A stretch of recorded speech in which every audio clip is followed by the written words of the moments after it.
Hello, everyone. We're back with another episode of LMScast. Today, we're going to start it out with a fact-finding quote that Chris here found. So Chris, let's jump into it. All right. So as we mentioned in a previous episode, there's a great website called eLearningIndustry.com, and they have a great article about the top 10 e-learning trends of 2014. The quote I want to kick off today is about using e-learning for corporate training. So according to a report released by IBM, companies who utilize e-learning tools and strategies have the potential to boost productivity up to 50%. For every $1 that company spends, it's estimated that they can receive $30 worth of productivity. That's pretty cool. Yeah. I mean, what do you think that means? Like, what are they defining productivity? Well, that's a big claim. Like $1, you put in $1 into the machine and out spits $30 worth of value.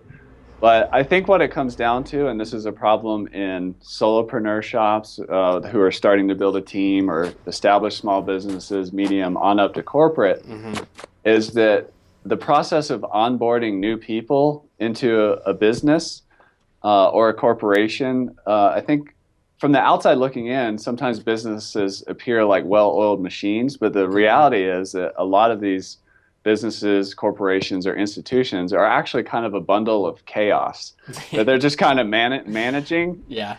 And, you know, a lot of the knowledge is residing in people's heads. So when companies really do double down and get strategic and intentional in onboarding new employees, there's a lot of opportunity for increases in productivity. Yeah, I mean, I think of, back to my days at Starbucks. And Starbucks has an incredible training program. I think they've invested a ton of money into it.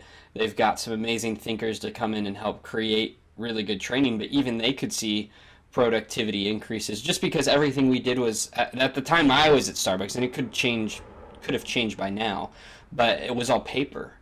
And so to take a new training to market, there was time lost there, and costs, like all that printing and all those books and all those things that we had to go through.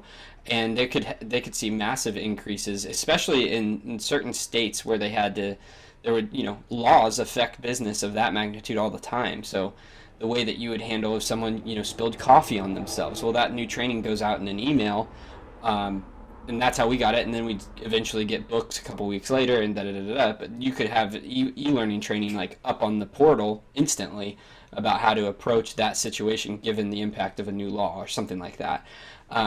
So I think that even the companies like Starbucks, like Apple, I used to work in Apple sales too, that they could see increases in training, because sometimes you'd have, Apple in particular, you'd have a new product roll out.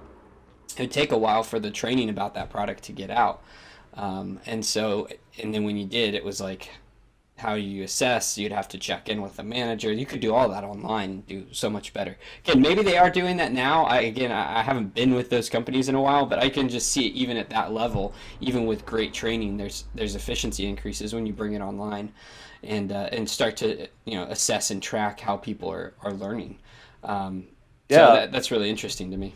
And I think we can really divide it into two areas. One is like a brand new employee coming on board, like that onboarding process. There's that training. Right. And then once you already have somebody who's really established to continue to optimize or improve, that's like another type of training. But a lot of onboarding, if we're talking about efficiency, usually someone will shadow somebody else in a more experienced role and so on. But you can actually shortcut some of that time investment by onboarding that new staff member with a bunch of automated e-learning style training to help get them up to speed quicker without having to pull another manager or leader or more experienced employee right onto them to like start from the beginning. Well, and I want to talk just a second about that, because I think a lot of solopreneurs and small shops think that documentation is training, and it's not. I mean, documenting a procedure or process is very important for the longevity of a company and being able to transfer knowledge from, experienced employees down. That's really important. But I think the thing that we're talking about here, and when you add those SOPs and procedures into e-learning, is you're giving the wisdom in e-learning, or you should be. If you're not, I mean, that's the thing. Like, one of the people that I'm training now, Kara, that's helping syndicate these podcasts. It's one thing for her to see a checklist. It's another thing for me to sit with her and train her and explain to her why this is important, what this is doing, how many people it's going to touch, how it's going to change the business. Like those sort of things I think need to be incorporated in training. And then I don't think you can ever replace mentorship like you're talking about at all. I mean, I think you can substitute some of it, but there is a reason why you talk to people and why we need this sort of communication too, and to add that back in. But I think the e-learning is really interesting because I could take those processes, put them in an e-learning system to really talk about why we do this and create more of the vision and expertise behind, podcast syndication and what it's doing. And then it's like the tactics of like how to do it. But I think that's one thing that we forget when we think about online education is like, how do we transfer wisdom? And how do we, it's not just checkboxes. It can be, but that's not, I don't think, creates great employees. And a lot of people get frustrated because they might put together an e-learning system that's supposed to train people, but they're not training people. They're just teaching them how to regurgitate information. And like one of the things I've learned with you is it's like, let's not hire for the task per se, but hire for the role. Like the role of the admin assistant, the role of the developer, and then finesse that person into that position through e-learning, through mentorship and conversations, and really giving it some time for that person to mature into the employee that you want. And I think e-learning can really help that process happen. Yeah, and I think I want to pick up on a word there in your last comment, which is process. And this is a mindset thing for education entrepreneurs or even corporate training folks who are in charge of that, is that when you onboard somebody to help you out with your platform, it's important not to think about that as an event where you find somebody really qualified and you're like, all right, this problem is now your problem. The event has happened. Good luck. Let me know if you have any questions. You would be surprised how often that happens. Instead, look at it as a process and really embrace that to really turn someone into a great employee and not only does great work, but enjoys their job and appreciates the relationship with the company. It's really important to really tune in on that process and build it out. And you can build training around that for that onboarding and then continual optimization process that comes after that. So it never really stops. And that's why they say $1 can turn into 30, because if you just take somebody and be like, all right, this is your problem now, you might get them addicted to be like, always just email you when they have a question. But that's not really training. That's more just like putting a body in front of a problem. Right. And when you really do invest in that process of training, then that's when you turn $1 into 30, and you can kind of course correct the role. And this is a lesson I learned from your father, is that don't try to stuff people in job descriptions. People are people. So if you see somebody has a strength, continue. Maybe you want to change their job description as you go, and then create training that allows them to operate more and more in their zone of genius and talent. Yeah, I think it's so much more productive to help someone magnify their strengths and quite literally forget their weaknesses and find someone to sit into where their weaknesses start than it is to try and really strengthen someone's weaknesses all the time. That's something we're learning to do at CodeBox too, is to really sit in all of our strengths and find people or systems or create systems that help where we're weak. It just makes for a happier company too, because you're doing what you like to do and what you're good at.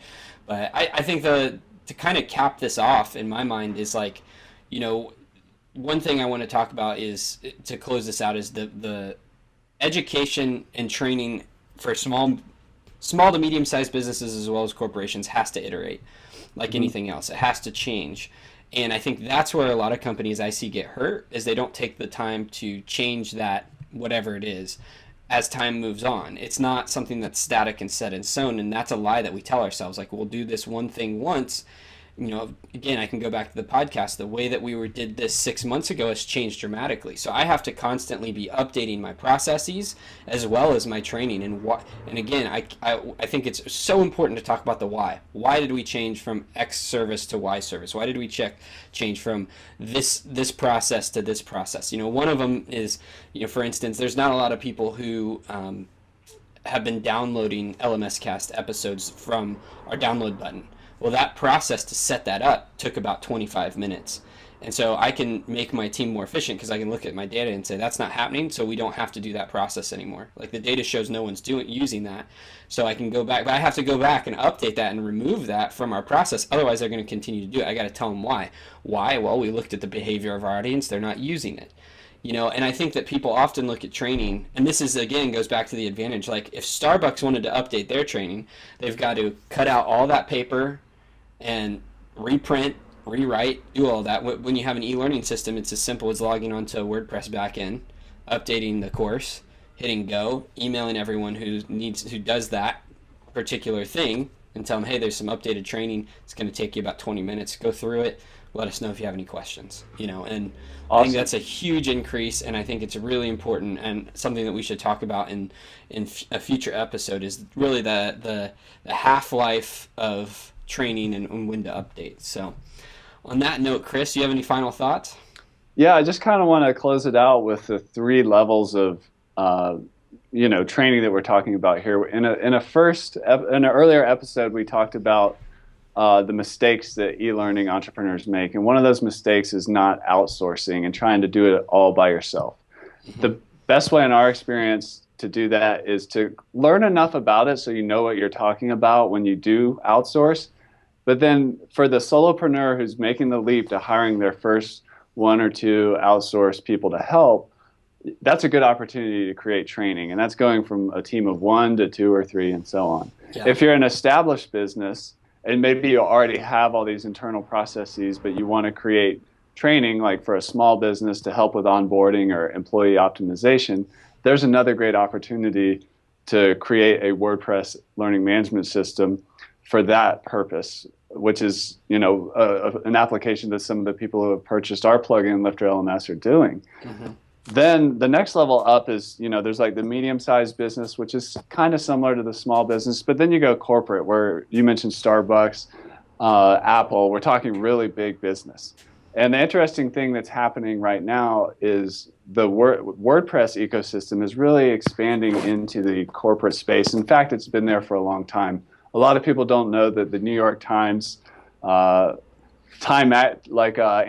Cooper's website, there's a bunch of like really high traffic, high user WordPress sites out there. So creating a WordPress learning management system for training purposes for corporate is totally possible. Whether you want global training for like a huge corporation with millions of employees, you can do that. If you need to spool up like little LMSs for different parts of the organization or based on location, you can do that too with a WordPress learning management system. So I'd love to see more people improving the experience and the efficiencies in their businesses by doing more training, because there's just a lot of opportunity, just like the article on eLearningIndustry.com mentions. But you invest $1, you get $30 out the other end. That's a bold promise, but I'd love to see more people creating those kinds of training. And come back to this episode here and leave a comment. Let us know if you have any other questions or a specific part of this whole